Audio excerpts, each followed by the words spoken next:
Hello students, Maths for Competitive Exam Part 1 question number 1 from alligation मिश्रण से related chapter हम start कर रहे हैं और इसके अंदर सबसे पहले थोड़ा बेसिक्स हम पढ़ लेते हैं और फिर इसके बाद क्वेश्चन आंसर को स्टार्ट करते हैं। तो सबसे पहले आपको मैं क्लियर कर दूं एलिगेशन से रिलेटेड, इसमें कोई दो वस्तुएं हैं जो अलग अलग रेट की हैं। मान लेते हैं एक वस्तु आपकी ₹100 प्रति किलो है और एक वस्तु आपकी अगर ₹Y प्रति किलो है। तो अब इन दोनों वस्तुओं को मिलाकर, इसी को हम कहते हैं मिश्रण, जिसको हम एलिगेशन बोलते हैं। इन दोनों वस्तुओं को मिलाकर हमने उसको किसी ₹Z प्रति किलो के हिसाब से उसको बेच दिया। ठीक है, तो यहाँ से आपका क्या होता है कि उनके अनुपात निकल जाते हैं कि कितने कितने अनुपात में वो वस्तुएं को ली गई है।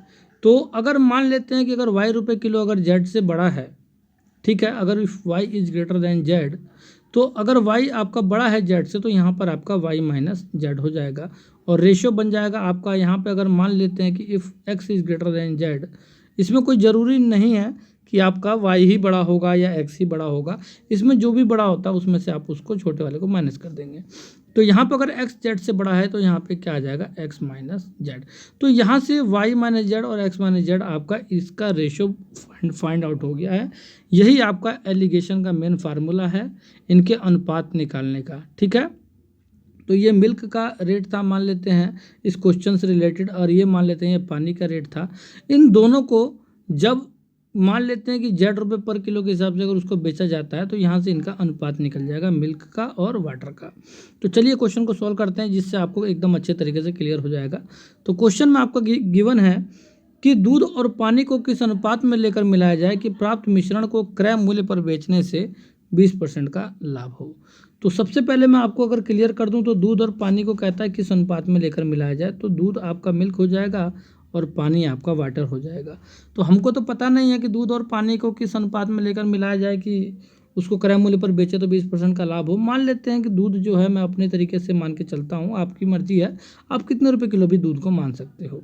तो मैं मान लेता हूँ कि दूध जो है अगर आपका ₹30 किलो है तो ₹30 किलो के हिसाब से अगर दूध का कॉस्ट प्राइस अगर ₹30 किलो है, और पानी तो आपको पता ही है वो जीरो ही होगा क्योंकि पानी का तो कोई रेट होता नहीं है। तो मान लेते हैं कि ₹30 लीटर का दूध है आपका, 1 लीटर आपने दूध में, और पानी का तो कोई रेट है नहीं। तो कह रहा है कि दूध और पानी को किस अनुपात में मिलाया जाए।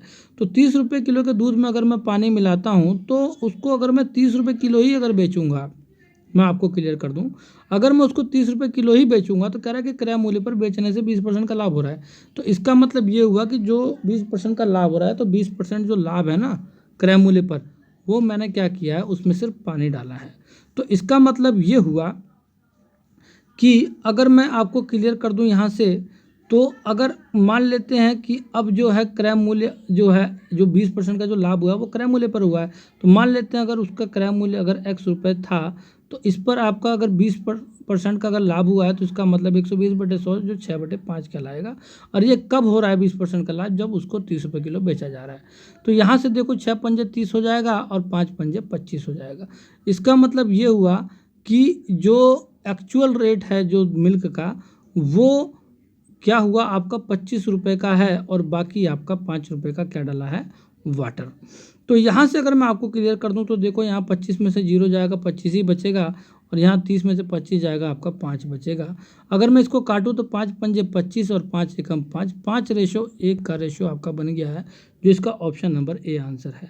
तो मैं आपको एक बार और अच्छे से क्लियर कर देता हूँ जिससे आपको बिल्कुल भी कन्फ्यूजन ना हो। कहता है दूध और पानी को किस अनुपात में लेकर मिलाया जाए कि प्राप्त मिश्रण को क्रय मूल्य पर बेचने से 20% का लाभ हो। तो देखो क्रय मूल्य मान लिया कि अगर दूध का अगर ₹30 प्रति किलो है और वाटर का ₹0 प्रति किलो है, तो ₹30 प्रति किलो को कहता है अगर उसको ₹30 पर किलो के हिसाब से अगर बेचा जाए पानी मिलाकर, तो उसको 20% का फ़ायदा होगा। तो 20% का फ़ायदा कब होगा? जब उसमें पानी मिला दिया गया है। तो 20% का फ़ायदा जब होगा जब उसको ₹30 किलो बेचा जाएगा।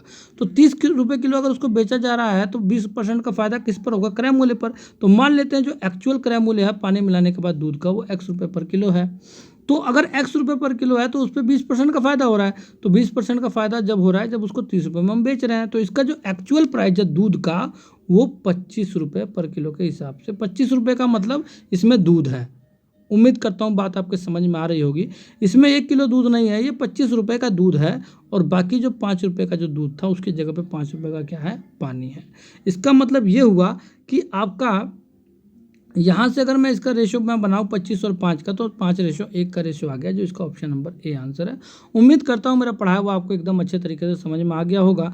अगर मैं आपको क्लियर कर दूँ तो इसको हम किसी और तरीके से भी क्वेश्चन को सॉल्व कर सकते हैं, जिसको मैं अभी आपको बताने जा रहा हूँ। मान लेते हैं, बाई चांस मान लेते हैं कि भाई हमको तो समझ में नहीं आ रहा क्वेश्चन क्या है। भाई एक बात बता, दूध की मात्रा कितनी होगी? 100, मान लेते हैं कि 100% दूध की मात्रा है, या मान लेते हैं भाई 100 रुपये के दूध है, तो 100 रुपये का अगर दूध है तो उसमें कितना पानी कह रहा है, 20% का लाभ हो रहा है, तो इसका मतलब 20% का पानी का लाभ होगा।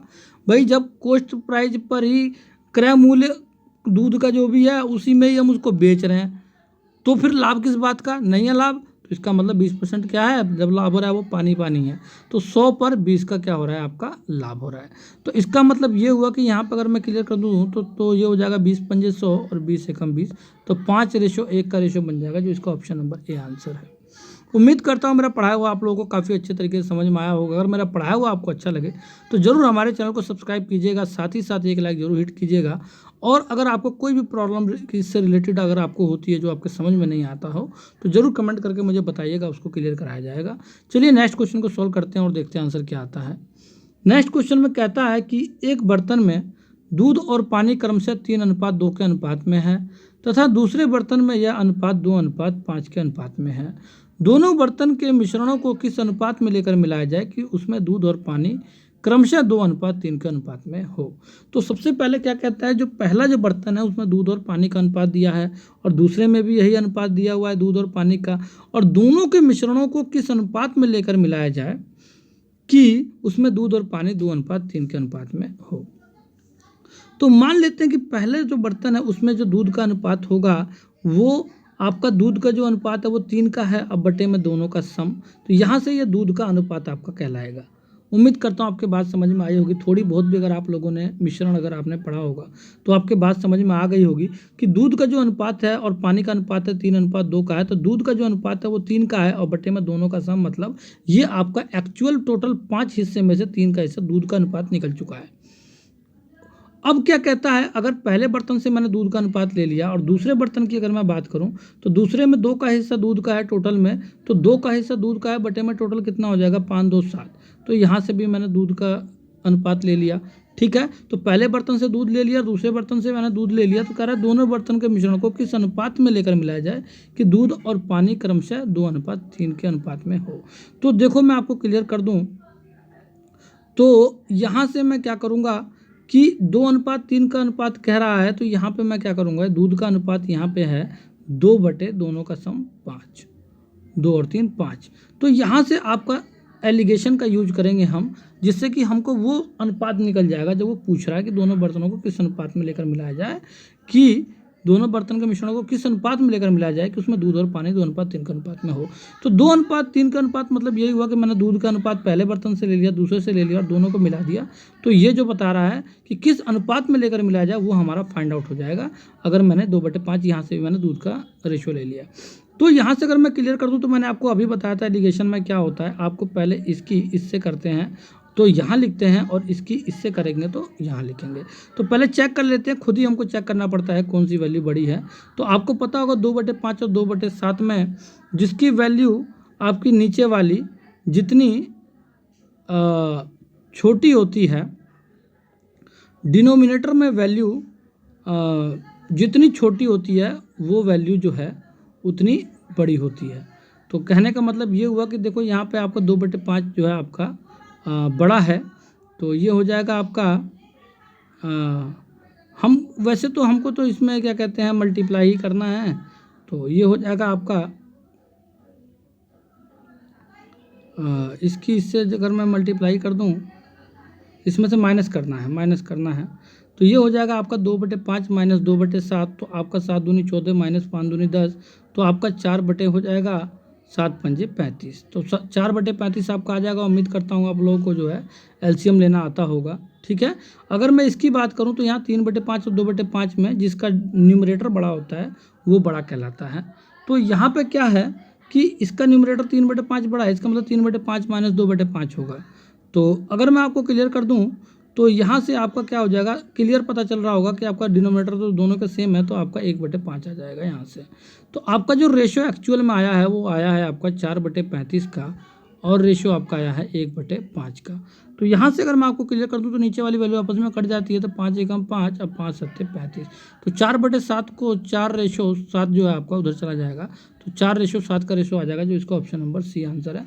उम्मीद करता हूँ काफ़ी इजी तरीके से मेरा पढ़ाया हुआ आपके बात समझ में आ गई होगी। मैं आपको एक बार और क्लियर कर दूँ जहाँ पे आप लोगों को कन्फ्यूजन हो सकती है। देखिए यहाँ पे क्या कहता है, देखो जब आपका डिनोमिनेटर अगर आपका सेम होता है और जिसका न्यूमरेटर बड़ा होता है वो फ्रैक्शन आपका बड़ा होता है। यहाँ पे फ्रैक्शन की बात आ गई, मैं फ्रैक्शन भी क्लियर कर देता हूँ। अब यहाँ पे क्या कहता है कि देखो, अच्छा एक बात और आती है, मैं ये सोच के चल रहा था कि यहाँ पे भी 5 है, यहाँ पे भी 5 है, इस वजह से दिक्कत आ रही है।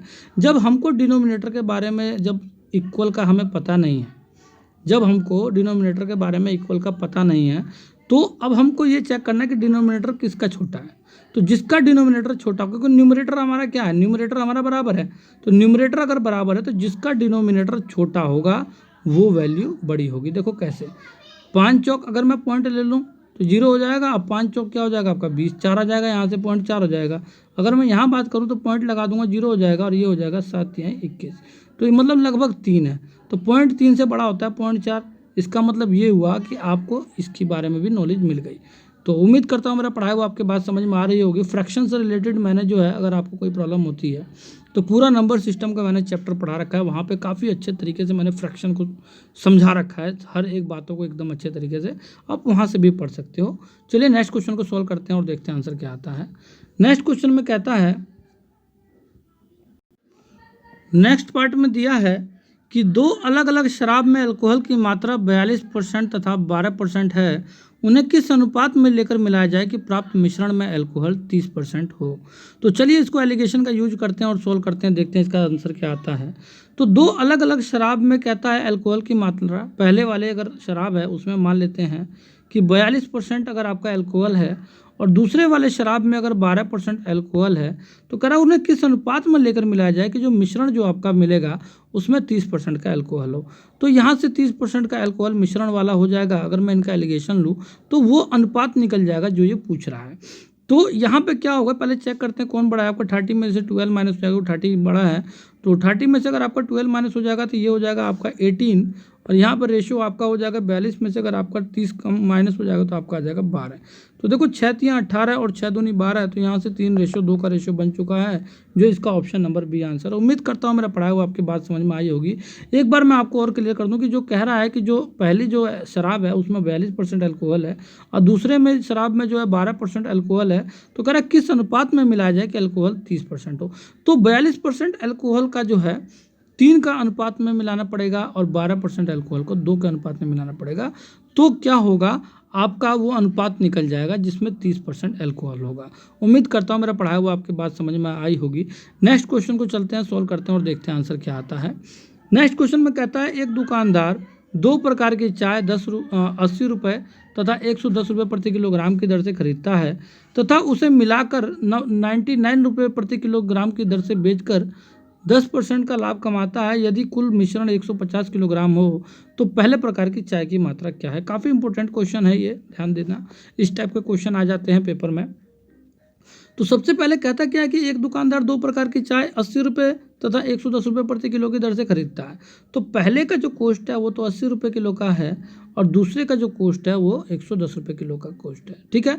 अब कहता क्या है कि उसको वो मिलाकर, मैंने कहा था ना आपको, मैंने एक एग्जांपल दिया था, वही वाली बात आ गई, अलग अलग के रेट हो गए और दोनों को मिलाकर उसने 99 रुपये प्रति किलो की दर से अगर वो बेचता है तो वो 10% का लाभ कमाता है। तो वो 10% का लाभ कब कमाता है, जब वो 99 में बेचता है। तो इसका मतलब अगर उसका कॉस्ट प्राइस दोनों को मिलाकर जो बेच रहा है, इसका मतलब ये हुआ कि उसका कॉस्ट प्राइस X रुपये का है तो उस पर 10% का लाभ कमा रहा है। तो 110/100 मतलब 11/10, ठीक है, 0 से 0 कट जाएगा और बराबर कितना है 99। तो 99 रुपये का जब है, जब उसको कॉस्ट प्राइस पे 10% का लाभ हो रहा है।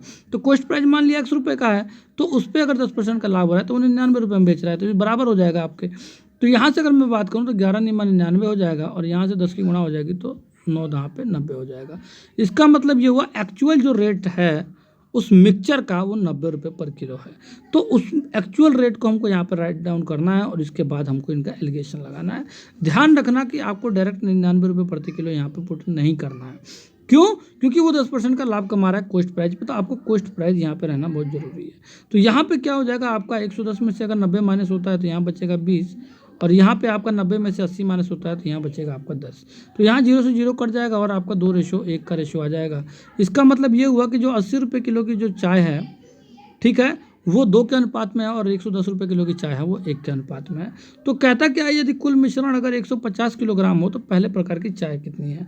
तो देखो 150 के अगर मैं 3 हिस्से कर दूं, क्योंकि देखो 2 हिस्सा इसको मिलेगा 1 हिस्सा इसको मिलेगा, तो इसका मतलब 50-50 किलो हो जाएंगे, ठीक है ना, 3 हिस्से में। तो 2 हिस्सा आपको किसको मिल रहा है, ये उसको मिल रहा है जो 80 रुपये किलो की चाय है, और 1 हिस्सा किसका है, 110 रुपये किलो की। तो कह रहा है पहले प्रकार की चाय की मात्रा कितनी है। तो देखो यहाँ से 150 किलो टोटल था, तो 50-50 कितने हो जाएंगे, 2 का हिस्सा है ना, तो 100 किलो। तो 100 किलो आपका आंसर आ जाएगा, या आपकी मर्जी आप यहाँ से कर लो। आपका 2 और 1 कितना होता है 3, तो 3 बराबर कितना है 150, तो 1 बराबर कितना है आपका 50। तो 1 बराबर अगर रेशो 50 का है तो यहाँ पे 2 का रेशो है इसका, तो 2 से गुणा कर दोगे तो आपका 100 किलो आ जाएगा। उम्मीद करता हूँ काफ़ी इसी तरीके से आपको मेरा पढ़ाया हुआ समझ में आ गया होगा। चलिए नेक्स्ट क्वेश्चन को सॉल्व करते हैं और देखते हैं आंसर क्या आता है। नेक्स्ट क्वेश्चन में कहता है 20 रुपये प्रति किलोग्राम वाले चावल को 28.50 पैसे प्रति किलोग्राम वाले एक अन्य प्रकार के चावल के साथ मिलाने से प्राप्त मिश्रित चावल का मूल्य 24 रुपये प्रति किलोग्राम होता है। तो किस अनुपात में दोनों प्रकार के चावलों को मिलाया गया। तो देखो पहली जो चावल है वो 20 रुपये पर केजी है, और दूसरे चावल का जो रेट है वो 28 रुपये 50 पैसे पर केजी है। और इन दोनों को एक अन्य चावल के साथ जब मिला दिया गया, मतलब कि दोनों चावलों को मिला दिया गया, कहने का मतलब यही है कि 20 रुपये प्रति किलो वाले को 28.50 पैसे प्रति किलो वाले चावल के साथ जब मिला दिया गया, तो जो मिश्रित जो चावल का जो मूल्य है वो 24 रुपये पर किलो हो जाएगा। तो यहाँ से वो पूछ क्या रहा है कि किस अनुपात में दोनों प्रकार के चावल को मिलाया गया। तो चेक कर लेते हैं कौन सा, ये पहले प्रकार का है और ये दूसरे प्रकार का है, तो अनुपात निकल जाएगा यहाँ से दोनों का। तो 28.50 में से अगर मैं 24 माइनस कर दूँ तो आपका बचेगा 4.50, ठीक है, और 20 यहाँ पे आपका 24 में से 20 माइनस हो जाएगा तो आपका बचेगा 4। तो अनुपात में यहाँ पॉइंट में नहीं होना चाहिए। देखो 4.5 का मतलब, अगर 4.5 के अगर मैं यहाँ बोथ साइड 2 से गुणा कर दूँ, ठीक है, तो यहाँ पे आपका 9 बन जाएगा और यहाँ पे क्या बन जाएगा 4 दूनी 8। 4.5 दूनी 9 होता है और 4 दूनी 8 होता है, तो 9:8 का अनुपात हो जाएगा।